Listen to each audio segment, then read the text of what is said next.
Apa sih makna 5 menit? Dan bagaimana 5 menit bisa mengubah hidupmu?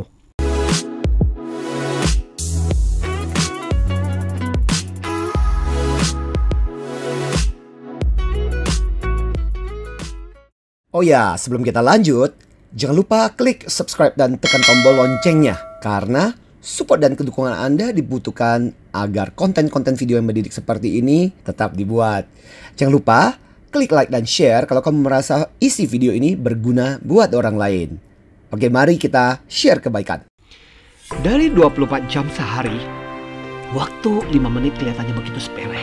Bahkan jangankan 5 menit, 30 menit pun hingga sehari pun seringkali tersia-siakan. Tahu-tahu kita melakukan sesuatu dan tahu-tahu waktu sudah lewat begitu saja. So, apakah makna 5 menit? Itulah yang persis dikatakan oleh Napoleon Bonaparte saat menjawab mengapa pasukannya menang perang. Salah satu jawaban yang diberikan oleh Napoleon adalah karena saya menghargai waktu 5 menit sementara pasukan musuh membiarkan waktu berlalu tanpa makna. 5 menit bisa menentukan kemenangan di medan perang. Dan itulah yang Napoleon ingatkan. Tahu nggak Anda waktu pidato yang dipakai oleh Presiden John F. Kennedy soal rencana membawa misi manusia ke bulan tidak sampai 5 menit. Tapi waktu yang kurang dari 5 menit itu telah mengubah sejarah dunia selamanya. Konon ada juga kisah menarik saat Obama kampanye menjadi presiden kedua kalinya.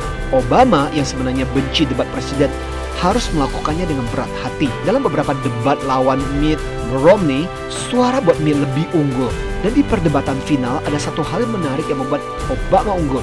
Salah satunya yang mengambil waktu kurang dari 5 menit terakhir dalam debatnya untuk sapaan terakhirnya. Kalimat-kalimat itu tidak masuk dalam rencana sebenarnya. Tapi 5 menit terakhir itu menentukan. Obama bicara kepada pendukungnya, juga kepada yang ragu-ragu soal kesungguhan hatinya. Debat 1,5 jam itu justru ditentukan kalimat-kalimat dalam 5 menit terakhir itu. Dan ketika Obama memasuki masa presiden yang kedua kalinya, ia berkata begini, "Saya bersyukur untuk 5 menit yang saya ucapkan di debat itu yang memang menunjukkan niat saya yang sesungguhnya." 5 menit pula yang menjadi rahasia suksesnya pianis terkemuka, John Erskine. Begini ceritanya. Ceritanya ketika masih kecil, ia ditanya guru pianonya, berapa lama ia akan berlatih. Erskine lantas menjawab, "Saya akan berlatih sejam sehari, guru." Lalu gurunya berkata begini, "Jangan." Lalu gurunya menambahkan, "Kelak kamu akan tahu bahwa waktu seringkali tidak bisa sebanyak itu buatmu berlatih setiap hari. Tapi inilah yang saya sarankan untuk kamu lakukan. Latihlah kapanpun, dimanapun, seberapa banyak waktu yang ada. Bahkan kalaupun hanya ada 5 menit sekalipun, latihlah. Latihlah saat kamu lagi menunggu, latih saat sebelum makan siang tersedia, latih saat kamu sedang santai. Jadikanlah sebagai kebiasaanmu. Meskipun waktu latihan pendek, tapi kamu membuat musik menjadi bagian dari hidupmu. Tahukah, tampaknya saran itu ternyata bermanfaat. Kelak, Erskine menjadi salah satu pianis yang tampil bersama New York Philharmonic. Dia juga menjadi presiden di Juilliard School of Music, serta pimpinan Metropolitan Opera Association, juga jadi pengajar di Columbia University.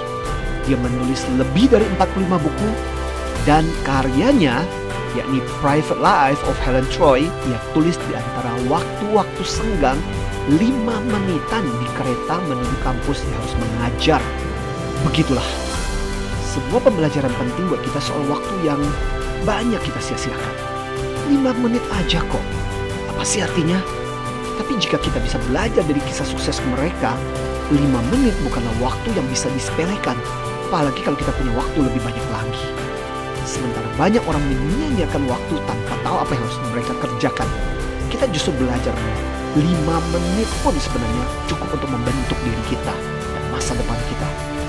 Cukup untuk membuat kita berlatih dan melakukan hal-hal yang luar biasa. Dan semoga hari ini kita belajar tidak lagi menyia-nyiakan waktu yang begitu berharga. Bahkan itu 5 menit sekalipun. Demikianlah dari saya, Anthony Dio Martin dari HR Excellency. Ingatlah, IQ membuat Anda diterima, tapi IQ lah yang membuat Anda dipromosikan. Salam antusias.